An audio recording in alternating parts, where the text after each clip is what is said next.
ഇപ്പോൾ വിശക്കുന്നവരെ നിങ്ങൾ ഭാഗ്യവാന്മാർ, എന്നാൽ ഇപ്പോൾ സംതൃപ്തരായി കഴിയുന്നവരെ നിങ്ങൾക്ക് ദുരിതം. ഇപ്പോൾ കരയുന്നവരെ നിങ്ങൾ ഭാഗ്യവാന്മാർ, എന്നാൽ ഇപ്പോൾ ചിരിക്കുന്നവരെ നിങ്ങൾക്ക് ദുരിതം. മനുഷ്യർ നിങ്ങളെ ദ്വേഷിക്കുകയും പുറന്തള്ളുകയും അവഹേളിക്കുകയും നിങ്ങളുടെ പേര് ദുഷിച്ചതായി കരുതി തിരസ്കരിക്കുകയും ചെയ്യുമ്പോൾ നിങ്ങൾ ഭാഗ്യവാന്മാർ. എന്നാൽ മനുഷ്യരെല്ലാം നിങ്ങളെ പ്രശംസിച്ച് സംസാരിക്കുമ്പോൾ നിങ്ങൾക്ക് ദുരിതം. ക്രിസ്തുവിൽ ഏറ്റവും സ്നേഹം നിറഞ്ഞവരെ, യേശുവിൻ്റെ ഈ വാക്കുകൾ ഒരു യഹൂദനെ സംബന്ധിച്ച് തികച്ചും വൈരുദ്ധ്യപൂർണമാണ്. അത് മനസ്സിലാകണമെങ്കിൽ നിയമാവർത്തന പുസ്തകത്തിലേക്ക് പോകേണ്ടതുണ്ട്. അവിടെ മോശ അവർക്ക് അനുഗ്രഹങ്ങളുടെയും ശാപങ്ങളുടെയും ഒരു പട്ടിക നൽകുന്നു. ഞാൻ നിങ്ങൾക്ക് നൽകുന്ന കൽപ്പനകൾ നിങ്ങൾ അനുസരിക്കുകയാണെങ്കിൽ കർത്താവ് നിങ്ങൾക്ക് നൽകുമെന്ന് നിങ്ങളുടെ പിതാക്കന്മാരോട് സത്യം ചെയ്ത ദേശത്ത് കർത്താവ് ധാരാളം മക്കളും കന്നുകാലികളും വിളവും നൽകി അനുഗ്രഹിക്കും എന്നാണ്. ധാരാളം കുട്ടികൾ, സമൃദ്ധമായ വിളകൾ, ധാരാളം കന്നുകാലികൾ, സമ്പത്ത്, നല്ല കാലാവസ്ഥ, ദേശത്ത് സമാധാനം എന്നിവ ഉണ്ടാകും. അവരുടെ ശത്രുക്കൾ പുറത്താക്കപ്പെടും. അവർക്ക് സമാധാനവും സമൃദ്ധിയും ലഭിക്കും. അതായത് പഴയ നിയമത്തിൽ കാണുന്നത് കൽപ്പനകളുടെ അനുസരണം ഭൗമിക അനുഗ്രഹങ്ങൾ കൊണ്ടുവരും എന്നായിരുന്നെങ്കിൽ അനുസരണക്കേട് ശാപങ്ങൾ കൊണ്ടുവരും എന്നാണ്. ഇസ്രായേൽ ദൈവത്തെ അനുസരിക്കുന്നില്ലെങ്കിൽ അവർ അവരുടെ പാപത്തിലൂടെ സ്വയം വീഴും. വന്ധ്യത, ക്ഷാമം, മഹാമാരി, ദാരിദ്ര്യം, യുദ്ധം, പിന്നെ ഒടുവിൽ ശാപങ്ങളിൽ ഏറ്റവും മോശമായത് വിപ്രവാസം. വാഗ്ദത്ത ഭൂമിയായ ഇസ്രായേൽ ദേശത്തു നിന്ന് അവർ പുറത്താക്കപ്പെടും. തീർച്ചയായും പഴയ നിയമം നിങ്ങൾക്കറിയാമെങ്കിൽ കൃത്യമായി അത് സംഭവിച്ചുവെന്ന് നമുക്കറിയാം. ഈ പശ്ചാത്തലം മനസ്സിൽ വച്ചുകൊണ്ട് യേശു തൻ്റെ ശിഷ്യന്മാരോട് പറയുന്നത് വീണ്ടും നോക്കുമ്പോൾ കാണുന്നത് അനുഗ്രഹങ്ങൾ ശാപങ്ങളാണെന്നും ശാപങ്ങൾ അനുഗ്രഹങ്ങളാണെന്നുമാണ്. യഥാർത്ഥത്തിൽ സ്വർഗത്തിൽ നിക്ഷേപം സ്വരൂപിക്കാൻ ഒരാൾക്ക് കഴിയുന്നത് ദാരിദ്ര്യത്തിലൂടെയും വിശപ്പിലൂടെയും വിലാപത്തിലൂടെയുമാണ്. സുവിശേഷത്തിനു വേണ്ടിയും മനുഷ്യപുത്രനു വേണ്ടിയും ഏൽക്കുന്ന പീഡനങ്ങളിലൂടെയാണ് അത് ആത്യന്തികമായി സംഭവിക്കുന്നത്. ഇതിന് വിപരീതമായി പുതിയ നിയമത്തിൽ ഭൗമിക അനുഗ്രഹങ്ങൾ ആത്മീയമായി അപകടകരമാണ്. അപ്പോൾ ചോദിച്ചേക്കാം, എല്ലാ ദരിദ്രരും അങ്ങനെയെങ്കിൽ ഭാഗ്യവാന്മാരാണോ എന്ന്? തീർച്ചയായുമല്ല. യേശു നമ്മോട് പറയുന്നത് സമ്പത്തിന് നമ്മുടെ ഹൃദയങ്ങളെ സ്വർഗത്തിൽ നിന്ന് താഴേക്ക് വലിച്ചിഴച്ച് ഭൗമിക വസ്തുക്കളിൽ ശ്രദ്ധ കേന്ദ്രീകരിക്കാൻ ശക്തിയുണ്ടെന്നാണ്. നല്ല ഭക്ഷണം കഴിക്കുന്നതിലെ പ്രശ്നം എന്താണ്? അത് നമ്മെ ലൗകിക വസ്തുക്കളിൽ സ്വയം പര്യാപ്തരാക്കുകയും നമുക്ക് ദൈവത്തെ ആവശ്യമില്ലാത്തതുപോലെ സർവതൃപ്തരാണെന്ന് തോന്നിപ്പിക്കുകയും ചെയ്യും. വിശന്നു മരിക്കുന്ന ആളുകൾക്ക് ദൈവത്തെ ആവശ്യമാണെന്നറിയാം. വിശക്കുന്ന ആളുകൾക്ക് തങ്ങൾ എത്ര ദുർബലരാണെന്നും ദൈവത്തെ എത്രമാത്രം അവർക്ക് ആശ്രയിക്കേണ്ടിയിരിക്കുന്നുവെന്നും അറിയാവുന്നവരാണ്. എന്നാൽ ധനികരും സംതൃപ്തരും വളരെ വേഗത്തിൽ ആത്മസംതൃപ്തരാകും. അസീസിയിലെ വിശുദ്ധ ഫ്രാൻസിസിൻ്റെ ജീവിതം നോക്കുക. ദൈവത്തെ പൂർണ്ണമായും ആശ്രയിക്കാൻ അദ്ദേഹം മനഃപൂർവ്വം ദരിദ്രനാകാൻ തീരുമാനിച്ചു. ഇന്നും നിരവധി പ്രൊഫഷണൽ കളിക്കാർ, ഡോക്ടർമാർ, എഞ്ചിനീയർമാർ എന്നിവർ ദാരിദ്ര്യത്തിൻ്റെ ഈ പാത തിരഞ്ഞെടുക്കുന്നു. അത്തരം രണ്ട് മഹാന്മാരുടെ സഹപാഠിയാകാൻ എനിക്ക് ഭാഗ്യം ലഭിച്ചു എന്നത് സന്തോഷം നൽകുന്ന വസ്തുതയാണ്.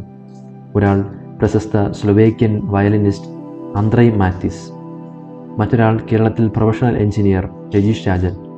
ഇരുവരും തങ്ങളുടെ പ്രൊഫഷണൽ ജീവിതം ഉപേക്ഷിച്ച് പുരോഹിതന്മാരായി ഇന്ന് സേവനം ചെയ്യുന്നു. ഇനി ചിരിക്കുന്നവരുടെ കാര്യത്തിലും ഇതുതന്നെയാണ് സ്ഥിതി. ചിരിക്കുന്നത് അതിൽ തന്നെ മോശമല്ല. എല്ലാ ചിരികളെയും യേശു അപലപിക്കുന്നുമില്ല. ആത്യന്തികമായി ദൈവരാജ്യത്തിൻ്റെ നന്മയിൽ നിന്ന് ഒരുവനെ വ്യതിചലിപ്പിക്കുകയും ലോകത്തിലെ അനീതിക്ക് നേരെ കണ്ണടയ്ക്കുകയും ചെയ്യിക്കുന്ന ഭൗമിക സന്തോഷത്തിൽ അധിഷ്ഠിതവും വേരൂന്നിയതുമായ ചിരിയാണ് യേശു അപലപിക്കുന്നത്. യേശയ്യ, ജെറമിയ, ആമോസ്, ഹോസിയ പ്രവചനങ്ങളിൽ ദുരന്തത്തിന് മറുപടിയായി ചിരിച്ച വ്യക്തികളെക്കുറിച്ച് നാം വായിക്കുന്നു. ആ ചിരി മറ്റുള്ളവരുടെ ദൗർഭാഗ്യത്തിൽ അവരുടെ വിനോദം പ്രകടമാക്കുന്നതായിരുന്നു. പിന്നീട് ലൂക്കാസ് സുവിശേഷകൻ ശാശ്വതമായ ദൈവരാജ്യം മുൻഗണനകൾ അവഗണിച്ച് താൽക്കാലിക സ്വാർത്ഥ താൽപ്പര്യങ്ങളുടെ ഉദ്യമത്തിൽ ആഹ്ലാദിക്കുന്ന ഒരു ഭോഷനായ ധനികനെക്കുറിച്ച് വിവരിക്കുന്നുണ്ട്. യേശുവിൻ്റെ കുരിശിൻ്റെ വഴിയിൽ പട്ടാളക്കാർ ഉൾപ്പെടെ ചിലർ അവനെ പരിഹസിച്ചു. അതേസമയം വലിയൊരു കൂട്ടം ജനങ്ങളും സ്ത്രീകളും അവനെ ചൊല്ലി കരയുകയും വിലപിക്കുകയും ചെയ്തു. അതായത് നമ്മുടെ മൂല്യങ്ങൾ ക്രമരഹിതമാകുമ്പോൾ ദൈവത്തിന് ദുഃഖമുണ്ടാക്കുന്ന കാര്യങ്ങൾ നമുക്ക് തമാശയായി തോന്നാം. അതുകൊണ്ട് ദൈവിക മൂല്യങ്ങൾ പങ്കുവയ്ക്കുകയും ദൈവിക ദുഃഖത്തിൻ്റെ കാരണങ്ങളെക്കുറിച്ച് കരയുകയും അതേസമയം ദൈവിക സന്തോഷത്തിൻ്റെ കാരണങ്ങളിൽ സന്തോഷിക്കുകയും ചെയ്യുന്ന ശിഷ്യന്മാർ ഭാഗ്യവാന്മാർ എന്ന് യേശു പ്രഖ്യാപിക്കുന്നു. അവസാനമായി, മനുഷ്യർ നിങ്ങളെ ദ്വേഷിക്കുകയും പുറന്തള്ളുകയും അവഹേളിക്കുകയും നിങ്ങളുടെ പേര് ദുഷിച്ചതായി കരുതി തിരസ്കരിക്കുകയും ചെയ്യുമ്പോൾ നിങ്ങൾ ഭാഗ്യവാന്മാർ. എന്നാൽ മനുഷ്യരെല്ലാം നിങ്ങളെ പ്രശംസിച്ച് സംസാരിക്കുമ്പോൾ നിങ്ങൾക്ക് ദുരിതം. യേശുവിൻ്റെ ശിഷ്യന്മാരാകാനുള്ള തീരുമാനത്തിൻ്റെ ഫലമായി പല ആദിമ ക്രിസ്ത്യാനികളും സിനഗോഗുകളിൽ നിന്നും കുടുംബങ്ങളിൽ നിന്നും മറ്റ് സാമൂഹികവും തൊഴിൽപരവുമായ ഗ്രൂപ്പുകളിൽ നിന്നും പുറത്താക്കപ്പെട്ടിട്ടുണ്ട് എന്ന് ചരിത്രം പറയുന്നു. തിരസ്കരണ നിമിഷങ്ങളെ അപമാനത്തിനും പരാജയത്തിനും കാരണമായി കാണുന്നതിന് പകരം ശിഷ്യന്മാർ അത്തരം അനുഭവങ്ങളെ ബഹുമാനത്തിനും വിജയത്തിനും സന്തോഷത്തിനും കാരണമായി കാണണമെന്നാണ് യേശു ആഗ്രഹിക്കുന്നത്. യേശുവും അത്തരം തിരസ്കരണം അനുഭവിച്ചു. അതിനാൽ കർത്താവിനെ അനുഗമിക്കുക എന്നതിനർത്ഥം അവൻ നേരിട്ട അതേ ബുദ്ധിമുട്ടുകൾ സ്വീകരിക്കാൻ നാം തയ്യാറാകണം എന്നാണ്. ചിലപ്പോൾ നമ്മുടെ യഥാർത്ഥ ശിഷ്യത്വത്തിൻ്റെ തെളിവ് മറ്റുള്ളവർ അതിനോട് പ്രതികരിക്കാൻ തുടങ്ങുന്നതാണ്. അവരുടെ പ്രതികരണം അർത്ഥമാക്കുന്നത് നമ്മുടെ വിശ്വാസം വെറും സ്വകാര്യവും വ്യക്തിപരവും ആന്തരികവുമായ അനുഭവമല്ല, മറിച്ച് പരസ്യമായി സാക്ഷ്യപ്പെടുത്തപ്പെടുകയും നമുക്ക് ചുറ്റുമുള്ള ലോകത്തെ സ്വാധീനിക്കുകയും ചെയ്യുന്ന ഒന്നാണ് എന്നാണ്. ആ പൊതുസാക്ഷ്യമാണ് പോസിറ്റീവും നെഗറ്റീവുമായ പ്രതികരണങ്ങൾക്ക് കാരണമാകുന്നത്. ആദിമസഭയിൽ യേശുവിൻ്റെ ശുശ്രൂഷ നിർവഹിച്ച സ്തെഫാനോസിനെ വധിച്ച ജനക്കൂട്ടത്തിൽ യഥാർത്ഥ ശിഷ്യത്തോടുള്ള നിഷേധാത്മകമായ പ്രതികരണമാണ് കാണുന്നത്. മറുവശത്ത് കള്ളപ്രവാചകന്മാരാകട്ടെ ജനങ്ങൾ കേൾക്കാൻ ആഗ്രഹിക്കുന്നത് അവരോട് പറഞ്ഞു. അവരുടെ വിശ്വാസരഹിതമായ സാക്ഷ്യത്തിന് അവർ പ്രശംസിക്കപ്പെട്ടു. പലപ്പോഴും അവരുടെ തെറ്റായ സന്ദേശം ആളുകളെ മാനസാന്തരത്തിൻ്റെ ആവശ്യകത തള്ളിക്കളയാൻ പ്രേരിപ്പിച്ചു. ഒരു ക്രിസ്തു ശിഷ്യൻ പ്രധാനമായും അന്വേഷിക്കേണ്ടത് മറ്റുള്ളവരുടെ പ്രശംസയും പ്രശസ്തിയുമല്ല, മറിച്ച് വിശ്വസ്തയോടും ധൈര്യത്തോടും ദൈവവചനം സംസാരിക്കാനാണ്. വിശുദ്ധ പൗലോസ് തിമോത്തിയോസിനോടുള്ള തൻ്റെ നിർദ്ദേശത്തിൽ പറയുന്നത്, വചനം പ്രസംഗിക്കുക, സാഹചര്യങ്ങൾ അനുകൂലമാണെങ്കിലും അല്ലെങ്കിലും ജാഗരൂകതയോടെ വർത്തിക്കുക, മറ്റുള്ളവരിൽ ബോധ്യം ജനിപ്പിക്കുകയും അവരെ ശാസിക്കുകയും ഉദ്ബോധിപ്പിക്കുകയും ചെയ്യുക. ജനങ്ങൾ ഉത്തമമായ പ്രബോധനത്തിൽ സഹിഷ്ണുത കാണിക്കാത്ത കാലം വരുന്നു.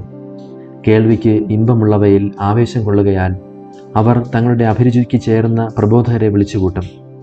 അവർ സത്യത്തിനു നേരെ ചെവിയടച്ച് കെട്ടുകഥകളിലേക്ക് ശ്രദ്ധ തിരിക്കും. നീയാകട്ടെ എല്ലാ കാര്യങ്ങളിലും സമചിത്തത പാലിക്കുക, കഷ്ടതകൾ സഹിക്കുകയും സുവിശേഷകന്റെ ജോലി ചെയ്യുകയും നിന്റെ ശുശ്രൂഷ നിർവഹിക്കുകയും ചെയ്യുക. ഇതുതന്നെയാണ് നാമും ചെയ്യേണ്ടത്.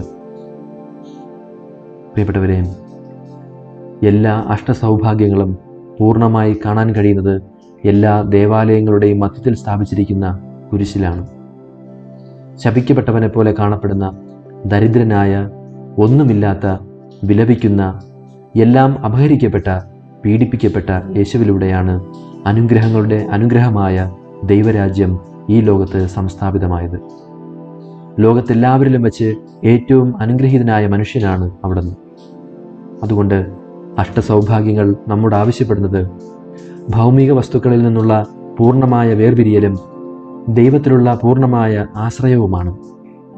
ഇന്നത്തെ ഒന്നാമത്തെ വായനയും പ്രതിവചന സങ്കീർത്തനവും നമ്മെ പഠിപ്പിക്കുന്നത് അതാണ്, ദൈവത്തിൽ ആശ്രയിക്കുക. അതിനാൽ നമുക്ക് അവനിലും അവൻ്റെ വാക്കുകളിലും പൂർണ്ണമായി ആശ്രയിക്കാം. അങ്ങനെ നമ്മുടെ ജീവിതം വെള്ളത്തിനരികിൽ നട്ട വൃക്ഷത്തിന് തുല്യമാകട്ടെ. വരൾച്ചയുടെ കാലത്തും നമ്മുടെ ജീവിതം പച്ചയായി തുടരുകയും ഫലം പുറപ്പെടുവിക്കുകയും ചെയ്യട്ടെ. സർവശക്തനായ ദൈവം, പിതാവും പുത്രനും പരിശുദ്ധാത്മാവും നമ്മെ അനുഗ്രഹിക്കുമാറാകട്ടെ. ആമേൻ.